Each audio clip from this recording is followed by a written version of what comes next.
नमस्कार. आजचा आपला विषय आहे सौंदर्य चिकित्सा आणि आयुर्वेदिक दृष्टिकोन.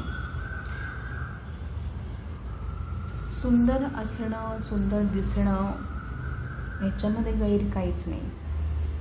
त्यासाठी पाठपुरावा करणं ह्याच्यात पण गैर काही नाही.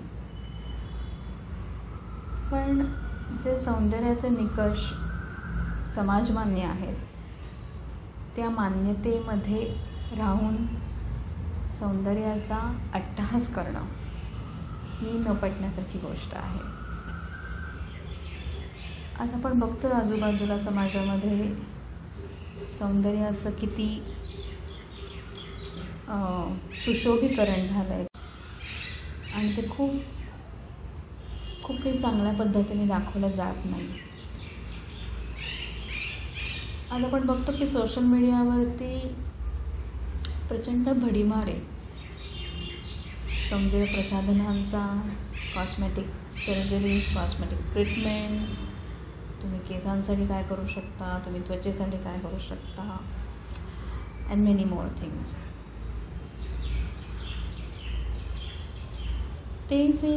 तो जो एक भडकपणा सौंदर्य चिकित्सकांना आलेला आहे, कशाने का असं ना, जे सेलिब्रिटीज असतात किंवा जे लोकांचा आदर्श आहेत,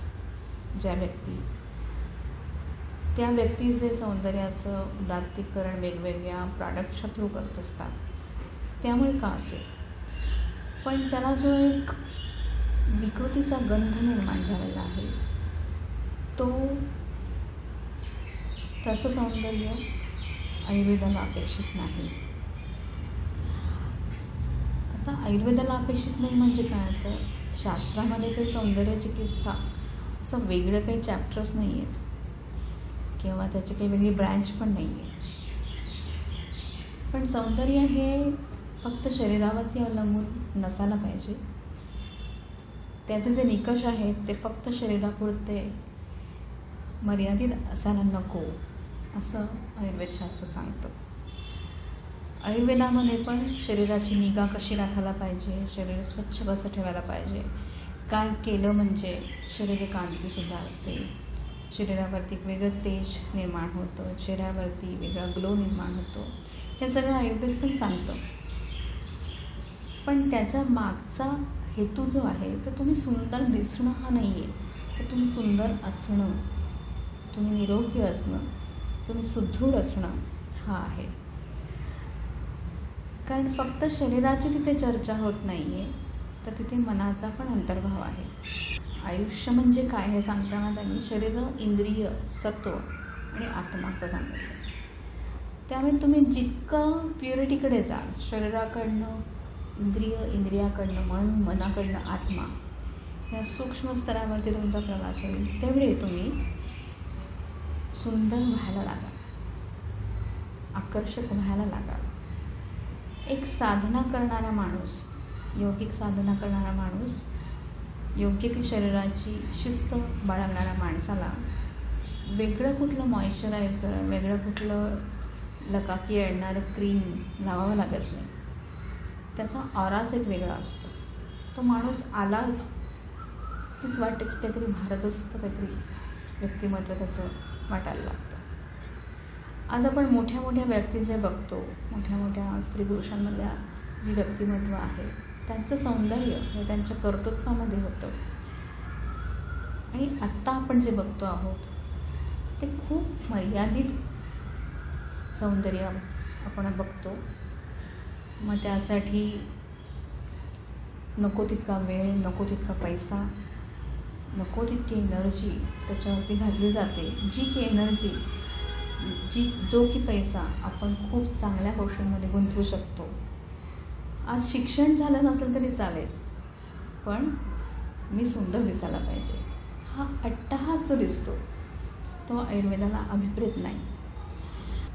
जेव्हा लोक विचारतात की माझी स्किन चांगली होण्यासाठी मी काय करू, माझे केस चांगले होण्यासाठी मी काय करू, तेव्हा आम्ही त्यांना सांगतो की तुम्ही विचार करा की तुमची दिनचर्या कशी आहे, तुम्ही तुमचा दिवस कसा व्यतीत करता, तुमच्या रात्रीमध्ये तुम्ही झोप किती घेता आहात, तुम्ही उठता कधी, तुमचा आहार कसा आहे, तो तुम्ही कुठल्या वेळेला घेता, किती प्रमाणात घेता, कशा पद्धतीने घेता, तुम्ही वर्षातनं एकदा तरी पंचकर्म करून घेताय की नाही, तुम्ही अष्टांग योगाचं मधलं एक अंग म्हणून प्राणायाम आहे त्याच्या आधीच्या ज्या गोष्टी आहेत की यम नियम आसन ते फॉलो करून तुम्ही प्राणायाम करता आहात की नाही, तुम्ही ध्यान करता आहात की नाही, म्हणजे शरीराची शुद्धी आणि मनाची शुद्धी या दोन्ही गोष्टी त्याच्यामध्ये अभिप्रेत आहेत. आणि त्यासाठी तुम्ही स्वतःला आधी निरखणं, स्वतःच्या शरीराची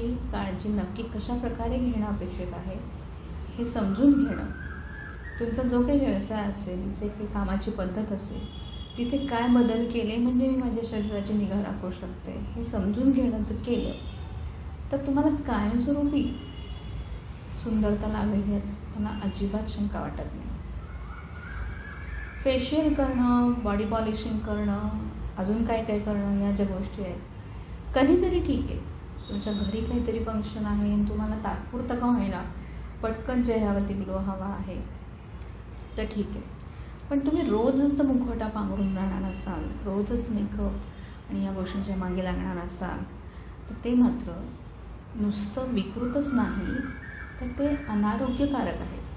त्याचे वेगवेगळे उपद्रव हे आपल्याला भोगायला लागतात आणि त्याची नंतर लिंकही लावता येत नाही की कशाने काय झालं होतं ते. कित्येक पेशंटमध्ये असं दिसतं की फेशियल केलं आणि ते चेहऱ्यावरती सगळ्या गोष्टी आल्या, तर केसांची एखादी ट्रीटमेंट केली आणि केस गळायला लागले. प्रत्येक गोष्ट ही मर्यादित करणं हे अपेक्षित आहे. तुम्ही सततच अनैसर्गिक गोष्टींचा वापर तुमच्या नैसर्गिक या शरीरासाठी करणार असाल तर ती सुंदरता राहणं शक्यच नाही ना, ती विकृतीच होणार आहे. त्यामुळे आयुर्वेदाचा दृष्टिकोन त्याच्यामागे असा आहे की तुम्ही जास्तीत जास्त प्युरिटीकडे जा, तुम्ही डिटॉक्सिफिकेशन करा, तुम्ही मनासाठी साधना करा आणि तुम्ही जास्तीत जास्त सेन्सिबल व्हा. जितकी तुमची सेन्सिटिव्हिटी वाढेल एखाद्या गोष्टींमधली, आपल्या आजूबाजूच्या गोष्टींमधली, आपल्या कुटुंबामधली, की आपण असं वागण्याने दुसऱ्यावर त्याचा काय परिणाम होतो आहे, ह्या गोष्टींनी मला जर दुःख होतं आहे तर त्याच गोष्टींनी इतरांना पण दुःख होणार आहे. जे करायचं ते मलाच करायचं आहे, मीच गोष्टींसाठी रिस्पॉन्सिबल आहे, तेव्हा माणसं कधी वाईट वागणं शक्य नाही ना. ही जी सहानुभूती आहे समाजाविषयी, निसर्गाविषयीची, त्यांनी आपल्यामधल्या मनाची जी शुद्धी होते, जे मन अतिशय तरल असं होऊ लागतं, त्याचा जो परिणाम आहे तो आपल्या चेहऱ्यावरती, आपल्या शरीरावरती उमटत असतो. आणि अशा प्रकारे सौंदर्य चिकित्सेचा कोणीही विचार करत नाही. मला असं वाटतं की आता ही वेळ आली आहे. समाजातल्या काही स्तरामध्ये असं आहे की मी या गोष्टी करू शकत नाही ब्युटिफिकेशनच्या, म्हणून त्यांना इन्फिरियरिटी असतो की म्हणजे मी आता समाजामध्ये पुढे जाऊच शकत नाही अशी पण भावना त्यांच्यामध्ये येऊ शकते. समाजातला काही स्तर असा आहे की ज्यांनी कितीही ब्युटिफिकेशनच्या गोष्टी केल्या तरी त्यांना ते कमीच वाटतात.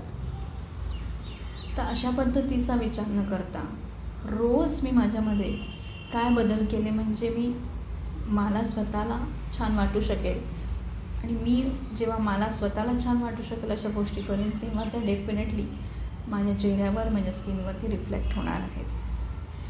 त्या अर्थाने जे काही गोष्टी आपण त्याला छोटे छोटे उपाय म्हणू, आता जमाना हा उपाय सांगण्याचा आहे ना, तसंच मी सांगेन की आयुर्वेदाने हजारो उपाय सांगितले सौंदर्याबाबतचे, पण त्यातले काही जो उपाय सांगायचे झाले तर अभ्यंग ही अशी गोष्ट आहे की ती तुम्ही अगदी आबालवृद्ध करू शकता. त्याचे ट्रिमेंडस फायदे प्रत्येक वयातल्या ज्या गोष्टी आपल्याला आता फेस करायला लागतात त्या सगळ्यासाठी होतातच होतात. सकाळी लवकर उठून स्वच्छ हवेमध्ये फिरायला जाऊन व्यायाम करून नंतर अंगाला तिळाचं तेल लावणं आणि त्यानंतर काही वेळाने आंघोळ करणं, ही जी पद्धत आहे ती जर तुम्ही सातत्याने करत राहिला तर डेफिनेटली तुम्ही आरशात बघाल स्वतःला, तुम्ही नक्कीच सुंदर दिसणार. नाकामध्ये 2-3 थेंब तुपाचे किंवा तेलाचे तुम्ही सोडत राहिलात तर तुमची इंद्रिय आणि मन हे खूप चांगल्या पद्धतीने काम करणार आहे, त्याने तुम्ही सुंदर दिसणार आहात. रोज फक्त दूध आणि तूप एकत्र करून सकाळी उपाशीपोटी जर घेतलं तर ती एक रसायन चिकित्सा आहे. त्याने तुमचं सौंदर्य हे अबाधित राहणार आहे. पण आजचा हे सगळं सांगण्याचा हेतू हा आहे की जेवढं तुम्ही स्वतःला नीट पारखाल, जेवढं तुम्ही स्वतःला शिस्तीमध्ये ठेवाल, जेवढं तुम्ही स्वतःचं मन आनंदी ठेवाल आणि जेवढं तुम्ही स्वतःचा ओळखण्याचा प्रवास सुरू कराल, तेवढं तुम्ही सुंदर अधिकाधिक व्हायला लागणार. करून बघा. असा विचार आपल्या घरामध्ये पण रुजवण्याचा प्रयत्न करा. नक्कीच फायदा होईल. धन्यवाद.